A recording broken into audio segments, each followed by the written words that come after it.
మీ business ఏదైనా మీ ఊర్లో promotion చేయాలంటే అది సుమన్ టీవీతోనే సాధ్యం. ఇప్పుడే సంప్రదించండి.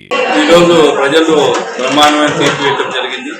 కూటమికి ఏదైతే తెలుగుదేశం, జనసేన, బీజేపీకి ఈరోజు దగ్గర వైసీపీకి 11 సీట్లు తప్ప ఏ సీట్లు రాకుండా చేసిన ప్రజలు ఈ జగన్మోహన్ రెడ్డి పరిపాలనకు వ్యతిరేకంగా ప్రజలు తీర్పు ఇవ్వడం జరిగింది.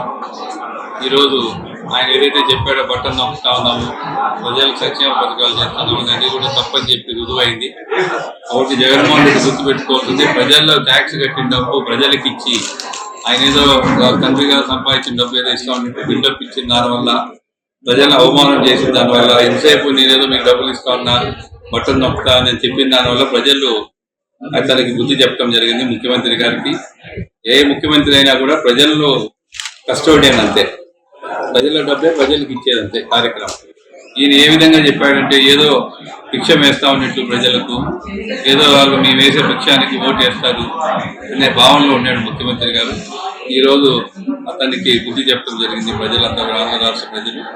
ఇంకా నాకు తెలిసి జీవితంలో ఆయన ఇంకా రాజకీయాల్లో ఉంటాడో కూడా ఇంకా నిర్ణయించుకోవాలి. ఆయన ఇక్కడ జిల్లాలో కూడా మ్యాక్సిమం సీట్లు గెలుచడం జరిగింది.